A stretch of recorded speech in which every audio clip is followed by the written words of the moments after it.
Good evening, everyone. This is a meeting of the Southfield Board of Education in public for the purpose of conducting the school district's business and is not to be considered as a community meeting. There is one opportunity for public participation during the meeting, and comments are limited to 3 minutes per individual. The board will listen to comments but may not respond during the meeting. If you wish to address the board, please submit a comment card immediately. Roll call. Talisha Belk, Board President. Good evening, Yvette Ware-Duvall, Secretary. Amani Johnson, trustee.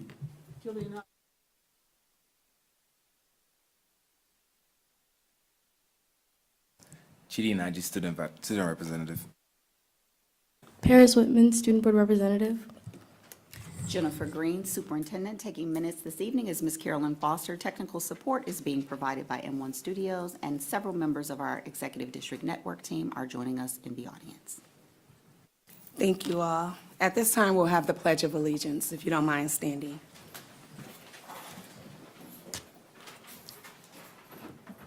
I pledge allegiance to the flag of the United States of America and to the republic for which it stands, one nation, under God, indivisible, with liberty and justice for all. Thank you. And for the record, we have Trustee Denson with an excuse absent and Trustee Leslie Smith-Thomas en route. At this time, we're going to have board matters. Trustees, are there any board matters you would like to lift this evening?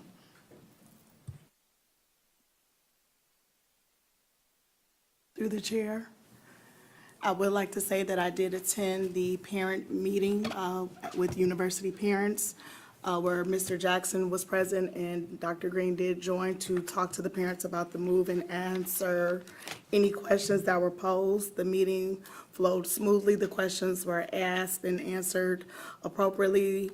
And I think parents got a lot of information in real time and a lot of their questions answered in real time. That kind of eased a lot of the uneasiness about the transition. Is it possible that we can have scheduled meetings for those that weren't able to participate to have put it on their calendar for moving forward, if that's possible? So we will continue to have meetings with the families of UK-12 as well as the staff. We meet as a team, well, my chief of staff meets with the team every Thursday to continue those move management meetings, and then we update the OAC meetings every Monday to talk about what that entails. So we will have those scheduled for the duration of this year and throughout the summer as we move into the next school year. Some of the requests that I've received were to put one of the GoPros on a hat and walk through the building so that we can video some of the spaces so parents can feel more comfortable before we can actually allow them to go in and see the spaces. Some other requests were perhaps that we allow families to go in during evening hours. We have to be mindful of scheduling because we do currently have scholars in those spaces. I did also do a board walk with Trustee Anderson to one of those spaces, that being Vandenberg, where the K-5 will be moving as part of this move management piece, so she had a chance to see that. So we're trying to find some creative ways to afford people an opportunity to those spaces earlier rather than later, again, with being mindful that we currently have scholars in there, so we can't have one school on top of the other. So we're looking at that as well. Thank you. Through the chair, one more thing. If I might, is it possible that we can put together maybe a FAQ for people as we tend to get some of the same questions, if we can generate like a FAQ? We are working through that as we speak, and we will Okay. have that published relatively soon. And it will be a living document as the questions continue to come in. Okay, thank you. Thank you. Trustees, are there any other board matters? All right, hearing none, we are going to go to the report of the student board reps, and we're going to start with Ms. Paris Whitman of Southfield A&T. Good evening. My name is Paris. I'm the Student Board Representative for Southwood High School for the Arts and Technology. Welcome to March. This month represents growth, resilience, and fresh beginnings. March is also Women's History Month, a time dedicated to honoring the women who lead, teach, support, and inspire every single day. We are especially fortunate to be part of a district where leadership at the board level is largely women-led. I would like to take a moment to recognize our district school board members. Jaleisha Belk, Board President, Leslie Smith-Thomas, Board Vice President, Yvette Ware-Duvall, Board Secretary, Nicole Denson, Board Treasurer, Jillian Holloway, Board Trustee, Janae Anderson, Board Trustee, and of course, our district superintendent, Dr. Jennifer Green. Their leadership sets the tone for excellence across our schools. Beyond the board, we honor our female teachers, administrators, staff members, mothers at home, and women across the world who continue to shape communities and open doors for others. Their impact reaches far beyond what is always seen, and this month we celebrate their strength, dedication, and influence. For March, here are the past and current highlights for Southfield High School for the Arts and Technology. I'll first report on our sports highlights. Our competitive cheer team had an outstanding finish, finishing first in the league competition and second overall. We congratulate Coach Stancy Napoleon for being named Coach of the Year. Our wrestling team also saw great success becoming Gold Division League champions in just their second year, with several athletes earning first place finishes and multiple students qualifying for regionals. The bowling team had a successful season as well. The boys finished as Blue League champions, and senior Jasa Taylor represented our school at the state level, finishing fourth in the entire state of Michigan. Both our boys and girls basketball teams had strong seasons and competitive playoff runs, with several seniors preparing to continue their academic and athletic careers at the collegiate level. Despite some challenges this year, our swim team still saw athletes advance to finals in their events, and our esports team recently wrapped up their season and continues practicing as they prepare for playoffs. Now I'll get into the leadership and activities highlights. From February 21st through February 23rd, Student Council attended the State Leadership Conference. Students participated in workshops, watched presentations from schools across Michigan showcasing their leadership initiatives, and listened to student speakers who shared powerful, personal experiences centered around this year's theme, Mission Possible. On February 26th, Gear Up visited during senior English classes to introduce students to additional post-secondary options and assist with OCC applications. They also met with juniors to discuss college preparation and planning for life after high school. National Honor Society hosted the student versus staff volleyball game for the first time since 2019 on February 27th. It was an exciting and competitive event that brought great energy to the building. While students put up a strong fight, the staff proudly maintained their winning streak. On March 4th, C2 Pipeline welcomed back Tina Conway, a 2017 A&T graduate, for continuing her series titled Overreacting to Overachieving. Conway spoke about strategies for advancing academically and professionally, and spoke about the importance of giving back and how to better perform in interviews using the STAR method. She expressed she continues returning to A&T because she wants to invest in the same community that helped shape her success. Also on March 4th, we hosted 8th grade tours for students from Levy Middle School and Thompson K-8. On March 5th, we welcomed Bernie. During these tours, members of Counselors Council, Link Crew, and other student organizations guided middle school students throughout the building, showcasing our arts and technology programs, highlighted electives, and introduced career pathways available, including culinary arts and fire academy. Following the tours, students gathered in the auditorium for a panel featuring representatives from a variety of organizations who shared their experiences and answered questions for our future freshmen. The visit concluded with a soulful performance by our Dance Academy that truly captivated the audience. On March 5th, Gear Up also returned to English classes to assist students with financial aid, scholarships, and financial literacy guidance. Looking ahead, Business Professionals of America will attend the State Leadership Conference from March 11th through March 15th. Students who qualified by placing at regionals will compete in their events, serving as voting delegates for state officer candidates, and attend workshops focused on leadership, time management, and scholarship opportunities. Those competing have been practicing consistently and working extremely hard in preparation and are excited to see their dedication reflected at states. Our book club, on the same page, is celebrating in a creative way.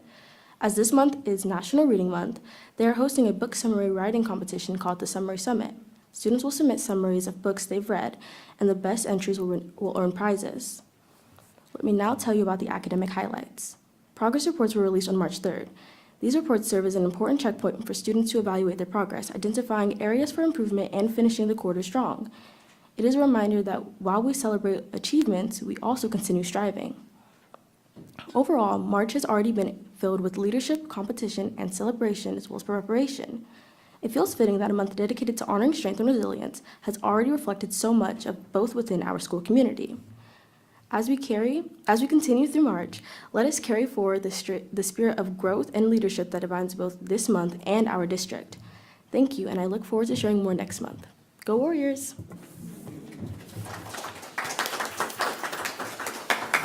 Great job. Trustees, do you have any questions? Thoughts? Concerns?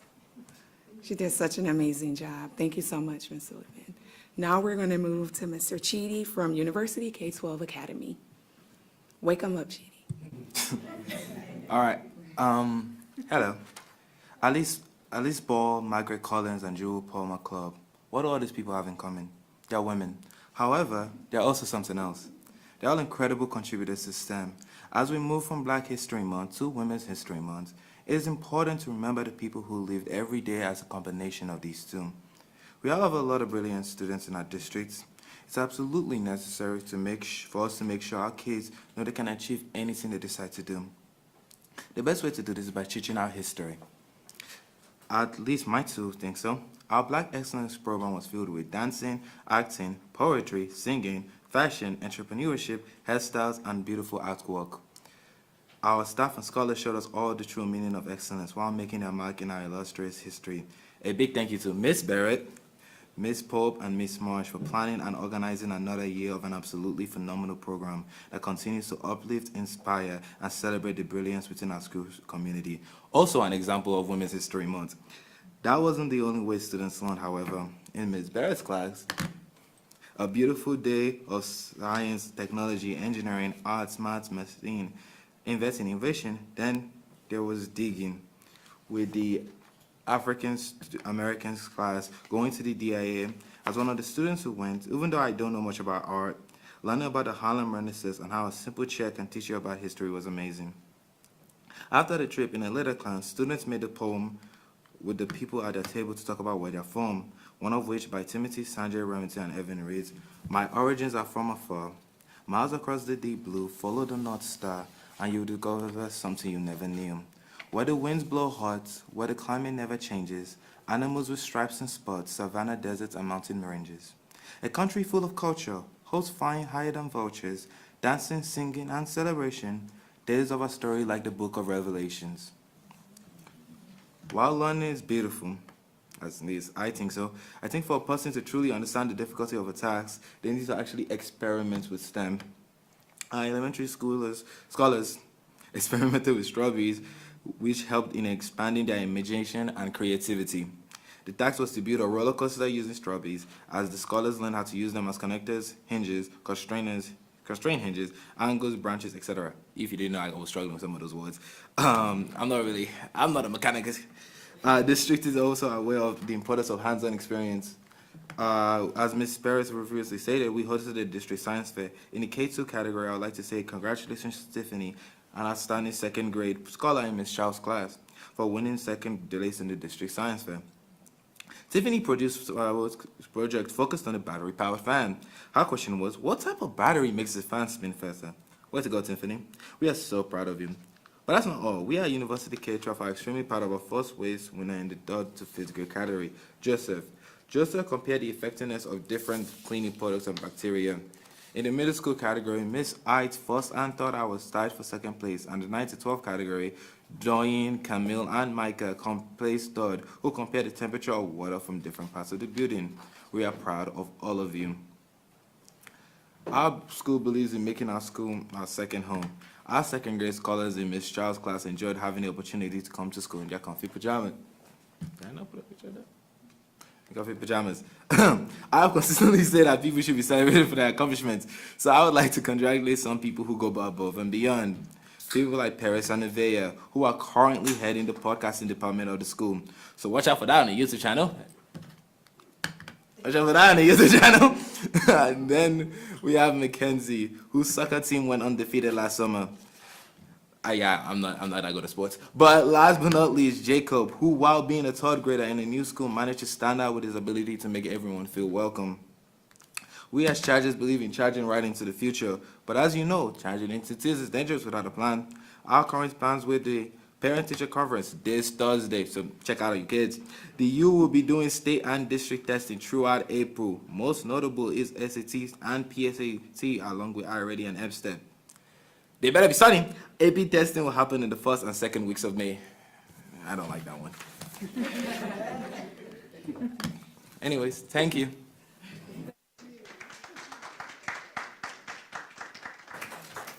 Thank you both so much. Trustees, do you have any questions?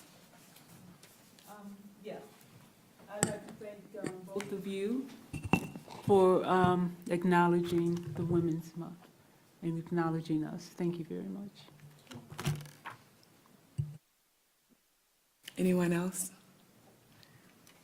All right, thank you. Both did an amazing job, per usual. If you would like to leave at this time, you're able to work on homework. I heard progress reports came out, parent-teacher conferences this week, all of those things. If not, you're welcome to stay. Thank you. Now we're going to have the report of the, superintendent. Thank you, Madam President. We are going to keep the report of the superintendent brief this evening because we do have our big State of the District on tomorrow. So many of the announcements will be shared to our entire community on tomorrow. But I would like to acknowledge our partner of the month. And while Officer Dakari Cross could not be here with us tonight, we do have a short video that we would like to share recognizing Mr. Cross.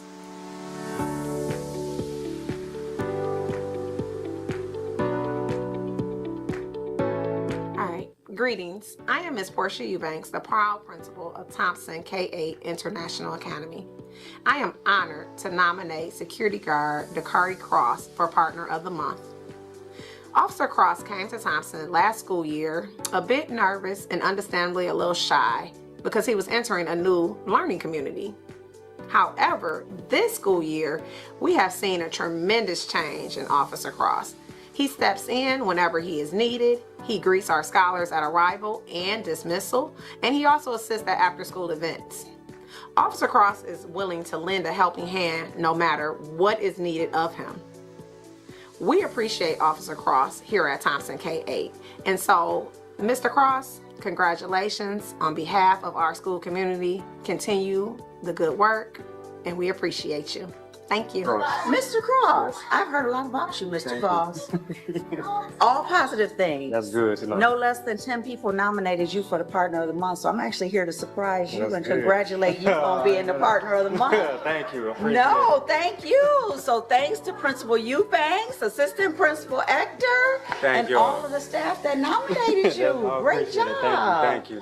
We are having our regular board meeting on Tuesday Okay. evening at 7 p.m. We'd like to welcome you so that we can formally acknowledge you in front of the entire community Okay. and present you with a small token of our appreciation. Okay.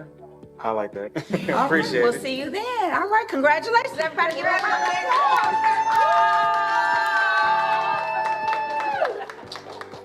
Yes, congratulations. Well done.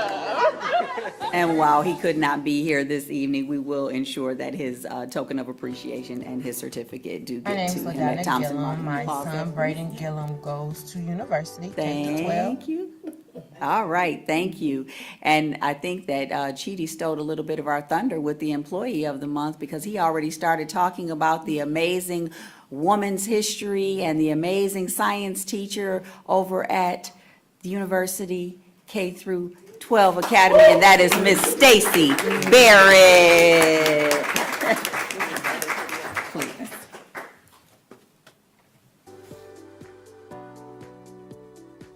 My name's LaDonna Gillum. My son Braden Gillum goes to university, K-12. We nominated Miss Barrett for Teacher of the Week or Teacher of the Month. I just wanted to point out some things about Miss Barrett. When Braden first got there, a little backstory. When we first got there, during COVID, we lost at least 7 family members. It was a rough time, including my husband, his father. My father-in-law passed 6 months later. Then my dad passed. So just to say the least that, you know, he was going through a lot. I was going through a lot. Sometimes as parents, we need reinforcement and backup, and she was that for me. Not only did she email me, stayed on the phone with me for an hour, she listened to me with sympathy, compassion. We stayed on the phone for a long time, and I was emotional because I want the best for my child.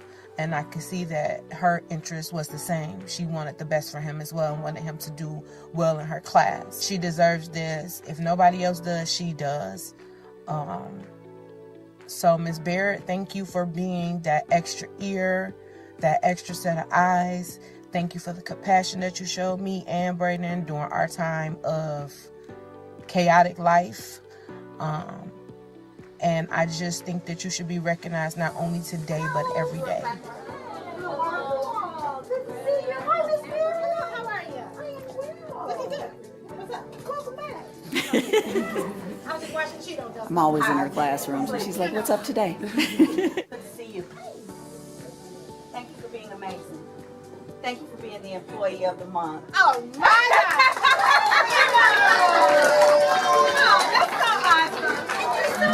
You are so awesome. This couldn't have come at a better time because yesterday I went home just like, oh. You are amazing, and she does deserve it. Give her another round of applause. The video nomination that we received from one of your parents, Ms. Gilliam, but I will say this, she absolutely echoes the sentiments of many of your parents regarding your connection to them, not only in the classroom, but their social emotional needs as well. So I will let you watch the video. I told them I've had the honor of watching your career for 30 years and have known you longer than that, and this nomination came as no surprise to me. So thank you. Thank you. Look, y'all.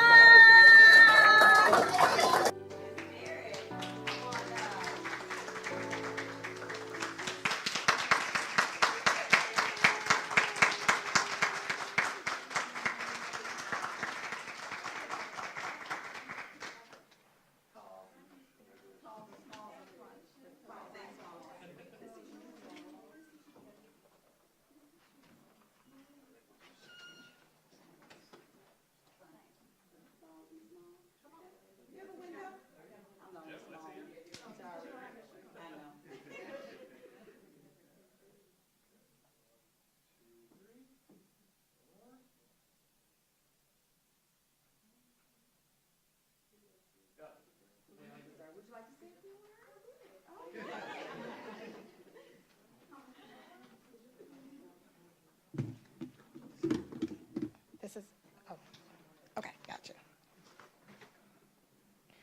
Okay, I usually speak extemporaneously, but after that, so I'm going to read. To be loved is a gift. To be seen is soothing and satisfying, but to be appreciated is absolutely profound. To the students, parents, faculty, staff, administrators, and other stakeholders who saw fit to recognize and appreciate me in this way, I'd like to express my most sincere gratitude. On my way here, I saw a quote. Because of Women's History Month, it was a quote by Carrie Chapman Catt, who was a women's suffrage proponent. She said, "To the wrongs that need resistance, to the right that needs assistance, to the future in the distance, give yourselves." For nearly 30 years, I have given myself educating our children and my many communities. Today, I challenge each and every one of you to continue to give of yourselves and watch and see how you will be rewarded far beyond measure. Thank you.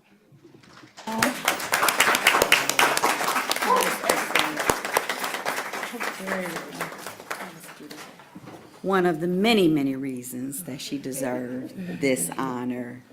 Moving on, we will go to the legislative update, and I do believe that all trustees received the legislative update that Secretary Duvall shared with us. The one thing that I want to continue to lift, although it's not new as of 2 weeks ago, that of the governor signing the bill that will prohibit cell phones from being in the classrooms in the fall. You will hear me reiterate that at every board meeting from now until fall of 2026.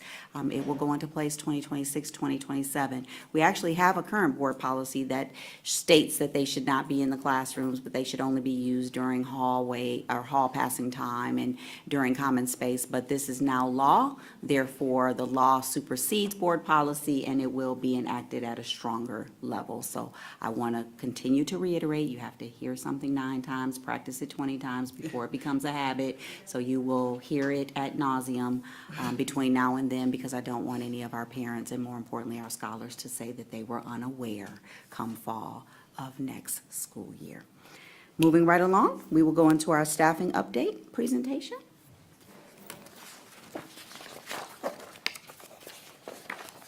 Trustees, I believe you have it in your binders as well. It will be quick because it is short, and I am pleased that it is short. Adler still has the one ASD teaching position. However, we have identified a candidate for the 26-27 school year. That person will be starting and joining us for the next academic school year. We also have a candidate identified for the speech pathologist position. And while we are waiting those candidates to be onboarded, we do have those positions being filled by an ISSN team member and by one of our partner organizations. Moving on to that of McIntyre, as you are aware, we have the long-term substitute filling that position, as has been for the duration of this school year. With Stevenson, we will have a resource room vacancy. It is not currently vacant, but the person in that position has accepted a teacher consultant position within the district, so they are transitioning to a new role within our organization. And when they transition into the new role, that will create a position to be backfilled there at Stevenson for their resource room. At Bernie, one ASD teacher candidate has been identified for the 26-27 year. You can see that our ISSN department has been busy with interviews, and we are very pleased with that. Also want to take a moment and recognize Miss Yolanda Johnson. She is our teacher that I spoke of last month regarding Talent Together. She was the teacher that was on the alternate track to certification, and we are very, very, very proud of Miss Johnson because she passed her teacher certification exam on the very first time. So please give Miss Johnson a round of applause. At the end of this school year, she will have completed her residency, and in fall of 26-27, she will be joining us as a certified ASD teacher. So again, we're really, really proud of Miss Johnson. Thompson has 2 ASD teacher vacancies. Those are being filled by substitute teachers. We are working feverishly to get those filled. The Spanish teacher position is being filled by the MEG Languages support, and our community schools coordinator, we should have taken that off because that gentleman has started, and I met him over there this week. So that position is now filled as well, so we can strike through that last one there. Levy, blank slate, no vacancies. Yay! We do have a few. Southfield High School for the Arts and Technology, 1 ASD teacher, and again, we have a candidate identified. An offer is being formulated. Until that offer has been accepted, we do have an ISSN team member filling that position. University K-12, blank slate, no vacancies. Yay! KLC, we have 1 SXI teacher candidate declined this position, so we have reposted that for future consideration, and 1 social worker vacancy being filled by a partner. Bussy, we have 2 speech pathologists. Both are being filled by our partner organization. 2 ECSC teachers. Those are our early childhood special education classes. Both are being filled by a substitute retiree, and 1 EIV teacher, which is our early intervention. Moving on to our district-wide positions, we have 1 ISSN Medicaid billing supervisor and 1 ISSN teacher consultant. That teacher consultant position is the position that I referenced at Stevenson. We have someone transitioning into this role, which will create the backfill, the need for backfill at Stevenson, and 2 ESL support teachers because our ESL population is growing. That concludes my staffing report for this month. All right. Any questions, Board President? None. I think we may have one. Board President, thank you. Trustees, do you have any questions? I'm sorry. Thank you, Board President.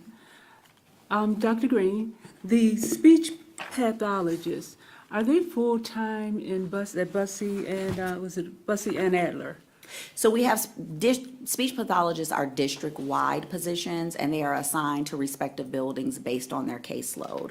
Currently, because we have those vacancies in our district, we have a partner organization providing services for our scholars. So they're not full-time here every day. They're based on the hours outlined in the student's individual education plan. So if it's outlined that the person should receive services 20 hours per week, then the speech pathologist is in the building for 20 hours that week. It's all based on the student need, not based on the adult schedule. Okay, thank you, thank you.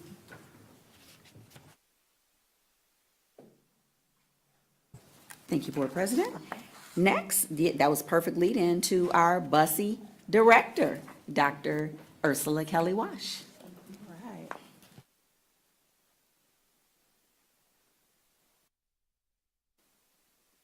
Good evening, everyone. My name is Ursula Kelly-Wash, and good evening, board members, Superintendent Green. I'm happy to present the March Bussey Report. And as has already been mentioned, March is Reading Month, and so we were very pleased to have Dr. Green with us as a special guest reader on March 3rd. She read to early Head Start, and GSRP classrooms, and it was such a joy. They listened intensely, they were motivated by the pictures, and so thank you very much, Superintendent Green. The baby rooms, they were very well positioned, and they listened very well, and it was great. But we have acknowledged March as Reading Month, but most importantly, at Bussey, we're still focused on reading support for our students. So that's, making sure that they are focused on reading comprehension, making sure that they're enhancing their vocabulary, making sure that teachers are asking open-ended questions as they're engaging in reading. And so every month is Reading Month at Bussey. And so we're sending out more invitations for people to read, and just we're also inviting our parents to read to the students as well. That's our family engagement piece for this month.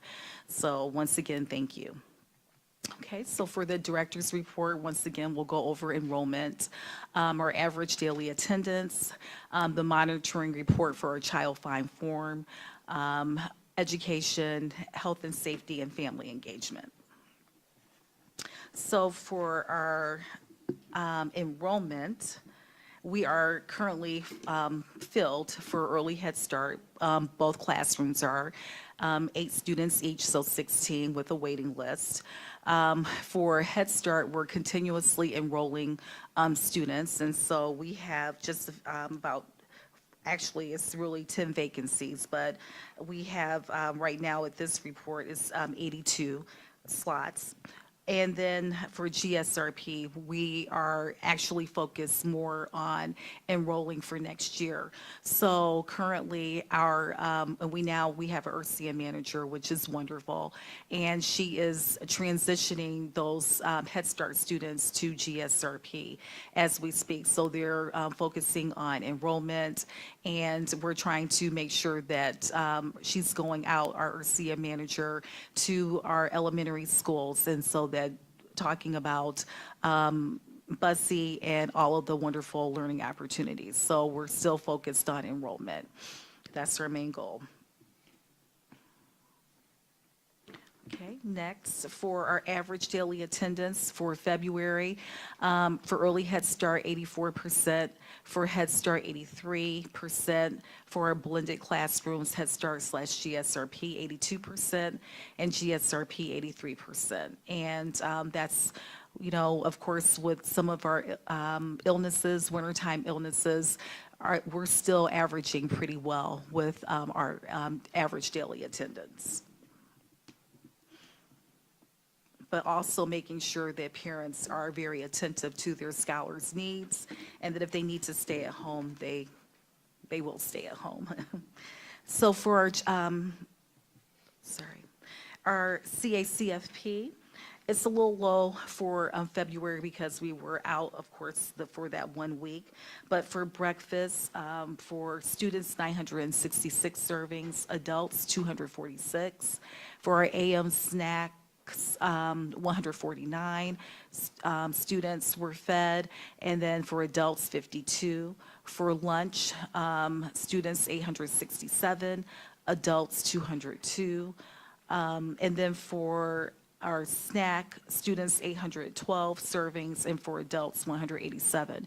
Right now, the family service workers with the whole URSIA team and myself, we're meeting with Mr. Groves and Kim Tomrell to really make sure that we're well positioned for an audit that is coming up next month. And a surprise visit, we've heard, may take place any day now. So we're making sure that our paperwork, is is together for our formula, for babies who are doing their formula, for just any type of servings, our civil rights paperwork. So we're just making sure that everything is together. And we've been working, like I said, with Mr. Groves and Ms. Tomrell.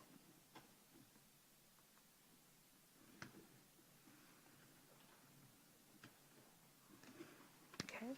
For our child find form, we are always encouraging teachers if they notice any type of social, emotional, academic needs to always complete the child find form, and we submit that to our child find coordinator. Right now, we're at 19. We're just making sure that our students, their needs are met. Early intervention is the best intervention. So if there is some type of speech or academic or social emotional needs, that we can work together collaboratively to just meet the needs of our scholars. Okay, and for education, we are now on period 3 for our core, or child observation record. For period 2, we had several classrooms who were at 100%, but not all. So that is definitely the goal for period 3. This is actually the last period for our students because we end in May, but not for early Head Start because they are 12 months, so they will enter for period 4.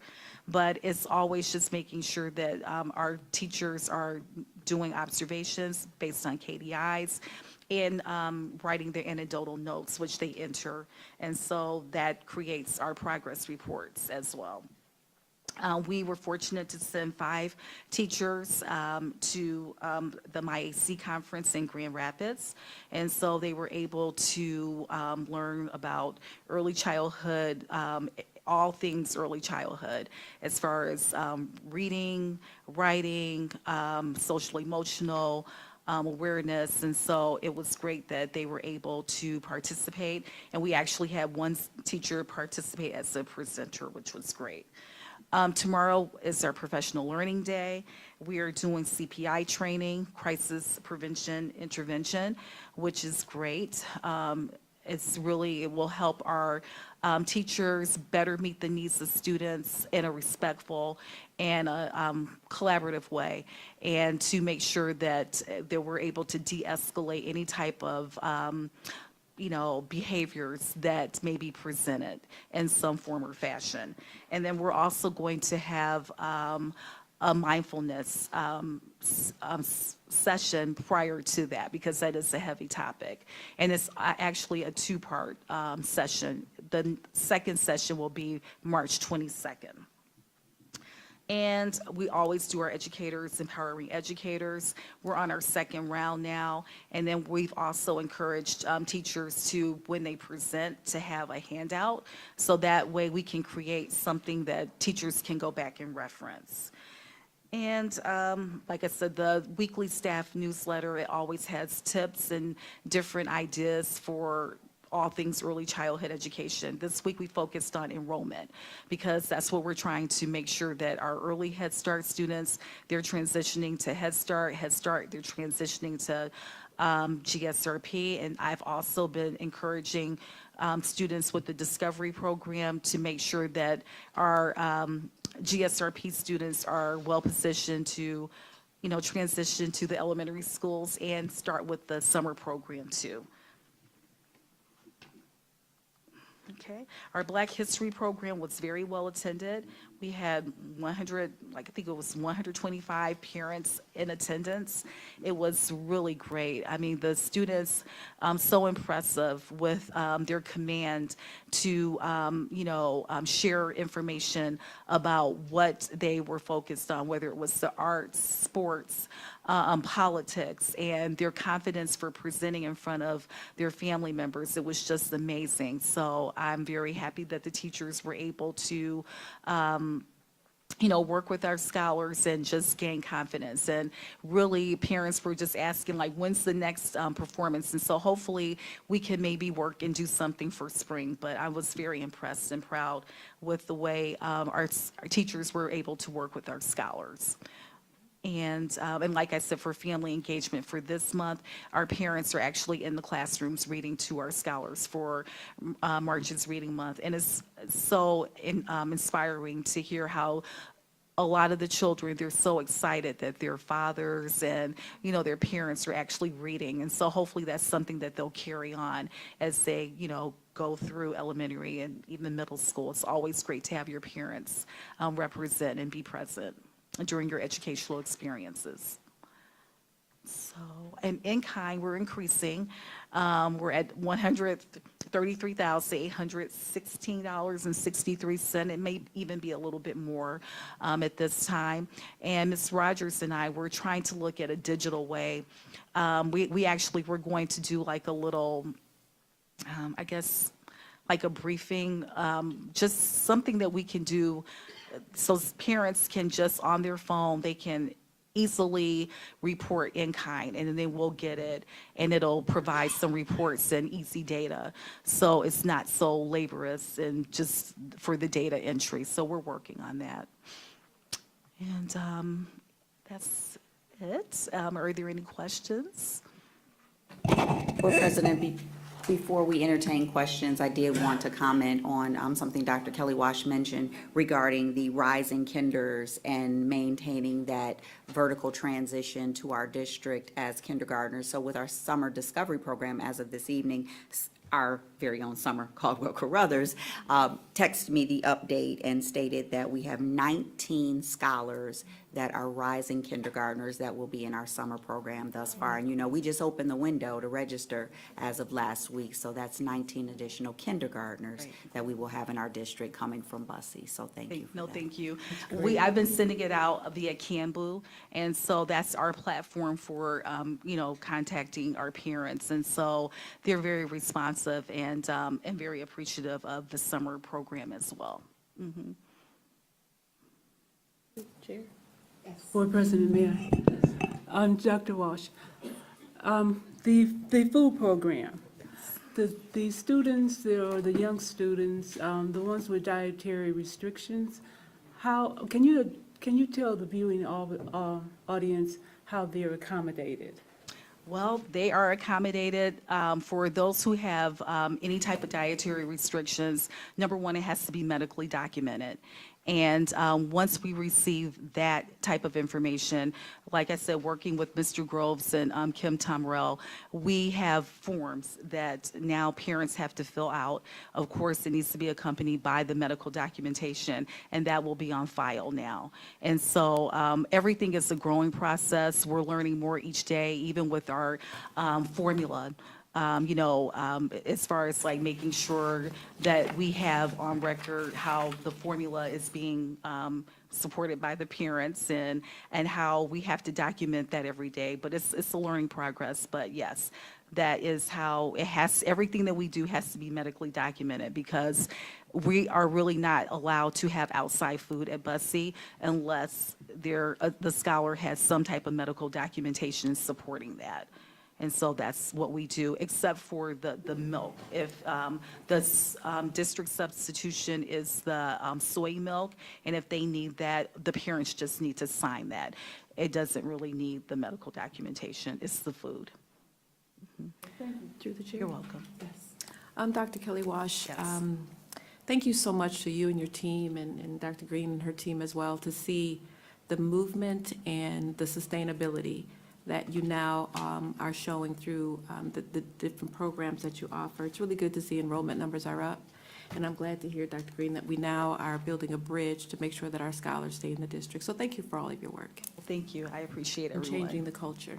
Trying to, but yes, with enrollment, it's just kind of like step by step. We need to kind of redo our enrollment packet, make sure that our forms are correct, and that we're documenting everything that we do, so that if anyone comes in, we have all of the information and the data that we need. Is there any additional questions? All right. Okay, thank you, everyone. Does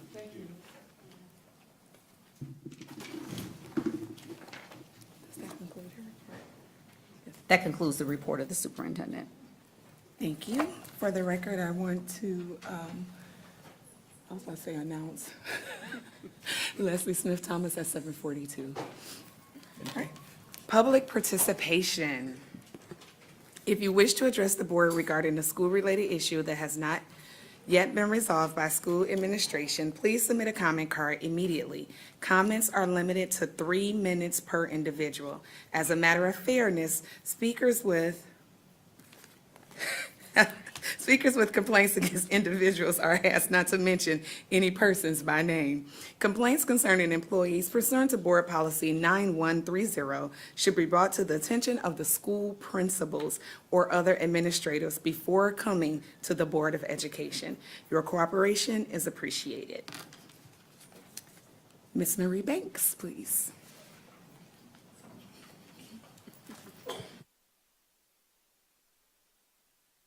I want to say good morning, but good evening, everyone. Marie Banks, 29506 Andover Boulevard, Farmington Hills, Michigan. Just want to speak to you briefly. I always come up and talk about university, and I will do that until the last one graduates or even after. Last month, the last day of the month, university had a Black History Month program. And I snuck in and got to see my daughter dance. And when I was there, it was a quick reminder of why I love university. I hate that Miss Barrett left, because she was the MC. And the cultural experience, like these kids, they won't even really understand it until they go outside of their comfort zone and realize the confidence that they've gained just from even the presentation on the different hairstyles, the different types of dance that they saw, and the proudness of what they would gain just from seeing it on display at their school. To all the parents that are thinking about whether you're going to send your child to school, think about where your child is going to be celebrated. Think about where your child is going to be educated. My daughter is at Case Western Reserve University. It's a top 25 pre-med program in the country. She is a student athlete representative for her freshman class and is doing well and is still saying in her second semester, I learned this in AP seminar.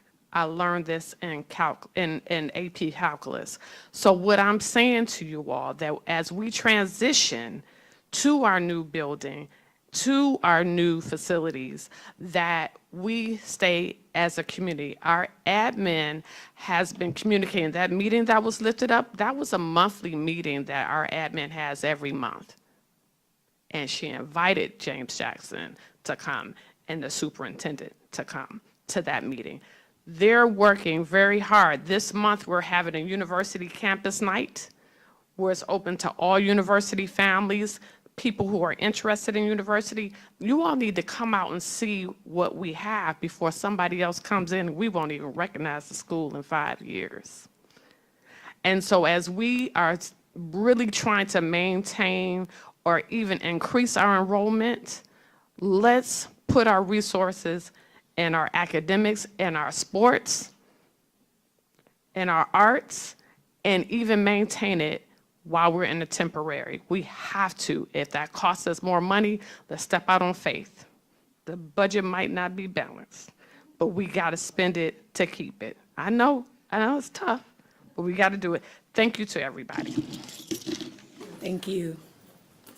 Ms. Samuel, please state your name and address for the record, please. Hello, Marquita Samuel. My address is 21440. I'm about to give my business address. Glenmore Street, Southfield, 48076. So the question that I had for the district, does the district have a foundation or a nonprofit within it for partnerships?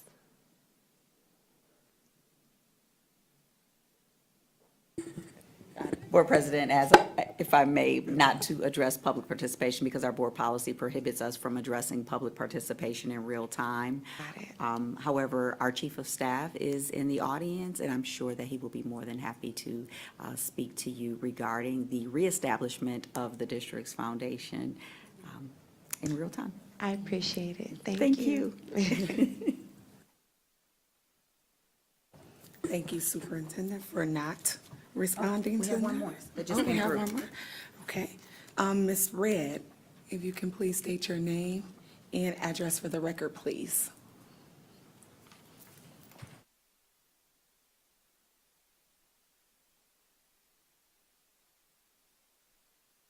Good evening, everyone. My name is Lauren Redd. My address is 27501 Morningside, Lathrop Village, Michigan, 48076. My question is, not sure it'll be answered tonight, but if there can be a status provided on the hiring of the new head coach for the football team. There was a meeting scheduled to meet the new coach yesterday, and it was canceled. There's also concern with conditioning being held for the students, and if they're the supervision without a coach in place. Thank you so much. Board President, again, not to respond to any public participation in real time. However, we will draft a correspondence to all of our student athletes and their parents tomorrow regarding the changes that just occurred within the last 24 hours. So we are trying to get that out to our families in real time. But we have had a recent development, again, within the last 24 hours, and we will have something drafted for them. Thank you, Dr. Green. We don't have any more, do we, Ms. Claus? Nope, no additional. All right, action items.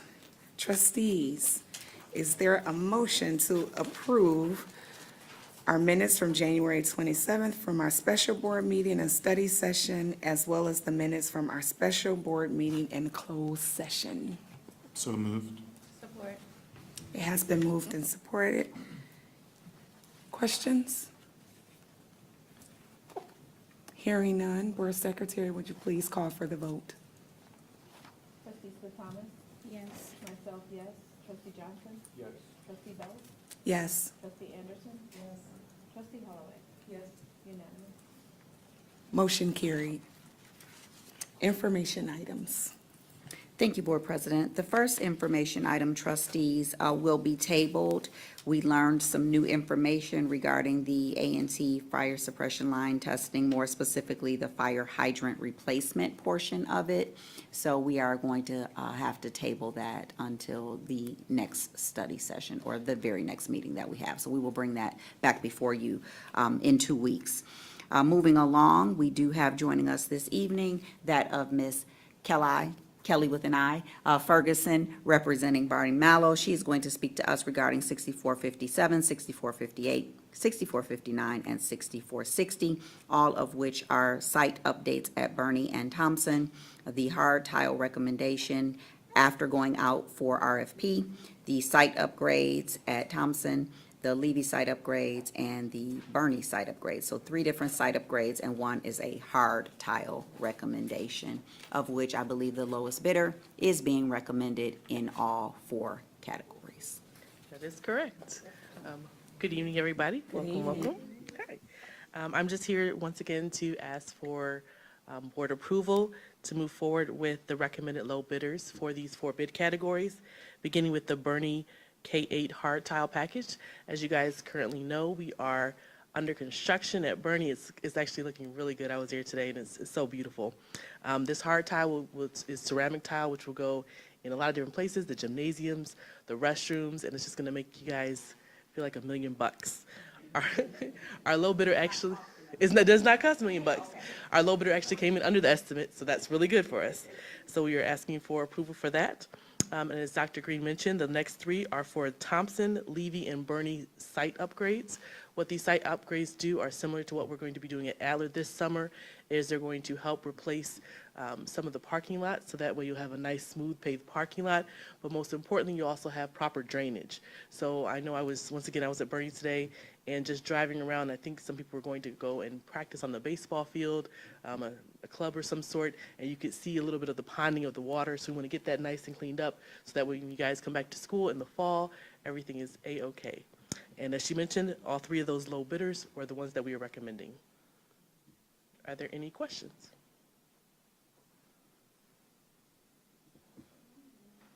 It is. Site work's expensive, but it lasts a long time. And that's important to lift for our community.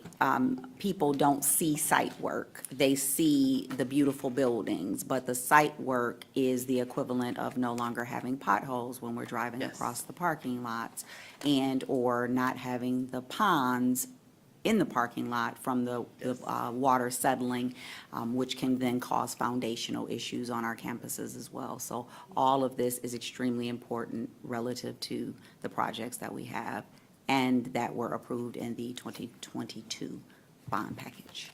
Correct. Trustees, do we have any questions? Madam President? Yes. Hi, Kelly with the I. Hello, hi. I know you're just getting going with this, but do you have a time that it's going to take to do all these projects? Yes, I do. So for Bernie and Levy, because those campuses are vacant currently right now, we do plan on having the site work contractor start relatively quickly. I actually had a call this morning from the Levy contractor, which is Jacqueline Contracting, and they wanted to start tomorrow. So I said, hold on, hold your horses. We're going to start, but not too soon. But all 3 projects are planned and anticipated to be completed prior to August 24th, which is the first day of school. So you guys are going to come into a nice, clean site. However, we cannot start until we have proper approval. Yes, correct. Through the chair. I have a question about the material. Yes. Because oftentimes we've been repaving and filling the potholes, so will this be done with something that's, has a longer sustainability? Yeah. What they're gonna use to do it? Yes, we have a lot of the details for the paving in particular meet the Oakland County Code requirements. So there is going to be I don't remember the exact, there's going to be a stone base, which is going to help with that stability, as well as repaving of the top. I think there's 2 courses of repaving on top of that. One thing that's nice, as we mentioned, for that under drainage system is a lot of those cracks and potholes and deterioration are because of a lot of the existing site storm lines are in bad condition. So they're causing a lot of the cracking to occur. So at all 3 schools, we're going to be putting in an under drainage system, but it's a system that is going to be not visible to everybody. You could either have under drainage or you could have a pond, but this way we're allowing the community to be able to have more access to more landscaped areas. So you won't have to worry about fencing around something, people traveling and getting in the pond. It's gonna be nice and good. Are there any additional questions? I'd like to hear about asphalt that's gonna look good. We can't see it. This is a lot of cost. We know it's bond dollars, but I'm glad that you lifted that, Dr. Green, because we're currently driving through ponds and potholes at one of our schools.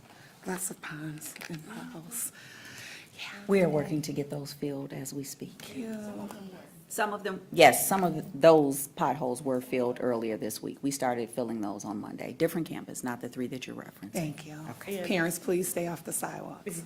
One last thing I forgot, you reminded me, with that, at all 3 of these schools, at Bernie, Thompson, and Levy, we are also going to be replacing the exterior concrete pad right outside of all the exterior doors. So sometimes, they heave, it's not stable, but we're gonna make it nice and flat and ADA compliant, so that way we're good there too. So it's gonna be a nice path around for people to walk and to ride and all the good stuff. Or roll, I should say, not ride. Thank you so much.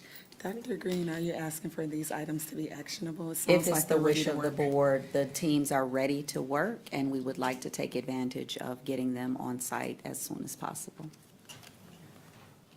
Trustees, Is there a motion to make reports 6457, 6458, and 6459, and 6460 actionable tonight? So moved. It has been moved and supported. Any questions? Board President, for clarification on Robert's rules, is the motion to simply make it actionable, or are you asking to open and approve? Open and approve. Report So, 64. Trustee Johnson, are you willing to amend? Okay, You're really, okay. Thank you. Support. it's been properly moved and supported. Any questions? Hearing none, Board Secretary, will you call for the vote? It's hot in here. Anybody else? Okay, all right.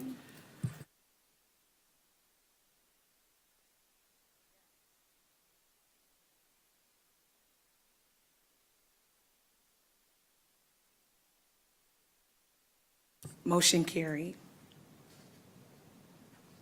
Thank you. Thank you so much. Please call the contractor back and tell them they can start tomorrow. But then again, it's supposed to snow on Thursday, so they may need to hold off. I am. Sorry. Sorry, audience. It is scheduled to snow. Okay, Board President, the next item for information is that of technology designer. And yes, if you may recall, we separated our professional services with our previous tech designer a few months ago that was working on the bond, and we went back to seek other professional services or other professional vendors to continue the work. Working closely with Oakland Schools and with our legal team, we have identified a very reputable company to come in and continue the work moving forward and to correct some of the wrongs that the previous company did or designed improperly for what our district needed. So I'm not going to say they did something wrong. Please correct that for the minutes. They improperly designed some of the things that we needed here in the district. So that having been said, again, we went back out, we found a company that we are completely confident, as is Oakland Schools and Plant Moran Real Point. This is the recommendation of Plant Moran Real Point. You will see it in writing in your binder. The price point is the equivalent of what we were paying the previous designer. So this is aligned with what was budgeted in our PQ app and the 2022 bond application. Trustees, do we have any questions? What to the chair? What exactly are they designing? So they designed the technology that provides the security for our schools. For example, you see us with the ID badges, so when we come into the buildings, we can use our ID badges versus that of hard keys. So those are called strike pads. They design the security features. They don't design the technology that you are accustomed to as a scholar, the computers and the Chromebooks and all of those things. Those are separate and come from a different entity. They are designing the security systems, the cameras, all things technology that will provide you with a safe learning environment as you move forward. It looks like we have another question. Trustees, any additional questions? Through the chair, my question is, you indicated that there were designs that weren't in line with what the district needed. What I want to know is, did we lose any time and revenue from going down that path, and now we're course correcting? We And did if not. so, how much? We did not lose any revenue, thanks to our amazing IT team that is in our district, led by Allison Dewar. They stepped up and carried the weight of the technology design throughout the process. Time-wise, I think we are doing good. There are a couple schools we've had to go back and make some mid-course corrections on, one of which was Stevenson, because their strike pad wasn't working, and they had to use a hard key to get out of the main office. That has been corrected as of this week. So there are some pieces that we did have to go back and correct. Nothing that was earth-shattering, but more of an inconvenience for some of our schools, and we're grateful that they allowed us the time to get those things done. But as of today, or as of Monday, and Trustee Holloway saw some of the IDS people there at the study session, before they were even approved, they jumped in and started helping us get those things done. So we're grateful for their support. Thank you. Any additional questions, trustees? Dr. Green, are you asking that we open and approve reports 64 or 61? If it is the pleasure of the board. Trustees, is there a motion to open and approve reports 64 or 61? So moved. It has been moved and supported. Are there any additional questions? Hearing none, Board Secretary, would you please call for the vote? Trustee Bell? Yes. Trustee Anderson? Yes. Trustee Holloway? Yes. Trustee Johnson? Yes. Trustee Smith Thomas? Yes. Myself, yes. Unanimous. Motion carried. That is all that I have for information items, Board President.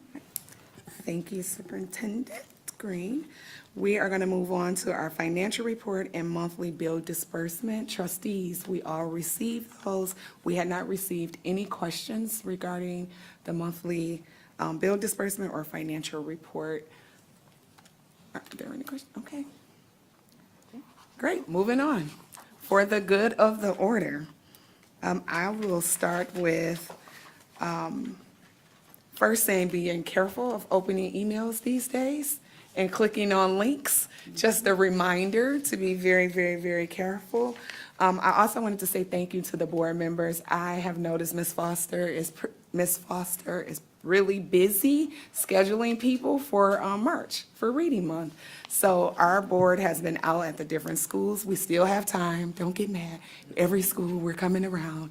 But I am thankful and grateful for a board that's out for March, for Reading Month. Trustee Holloway lifted that at our last meeting. So everyone is doing that. I know our superintendent, because I talk to her every day, she's normally running in and out of a school, so I'm sure she's probably hit them all once already. But I just want to say thank you. I will be at all of them, but I'm not quite there yet.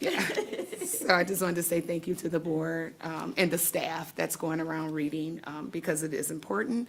And after being in the schools, thank you to all of our teachers. I know it's not Teacher Appreciation Month, but you're appreciated every month. And we just want to say thank you, thank you, thank you for working so hard and helping our scholars to be better. And that's all I have. Anyone else for the good of the order? All right, future meetings. Wednesday, March 11th, tomorrow. There is no school tomorrow. Repeat after me, no school tomorrow. Professional development, no students. I mean, students. Summer is back there like, don't you say that. Listen, I'm sorry. Her and Miss Lacey, they was about to jump me. I'm sorry, guys. No students tomorrow, no scholars tomorrow. It is Professional Development Day. And say that again. Professional development. Okay, yes, and our VP wanted me to make sure I said professional development. And then tomorrow, we have our State of the District at Southfield High School at 6:00 p.m. Tomorrow, the State of the District. And then Tuesday, March the 24th, we have a special board meeting and study session here at 6:00. Monday, March the 30th through April the 3rd, we have spring recess, no school for everybody. No school, spring recess. And then Tuesday, April the 14th, we have our regular board meeting back here at 7:00. Meeting adjourned at 8:20.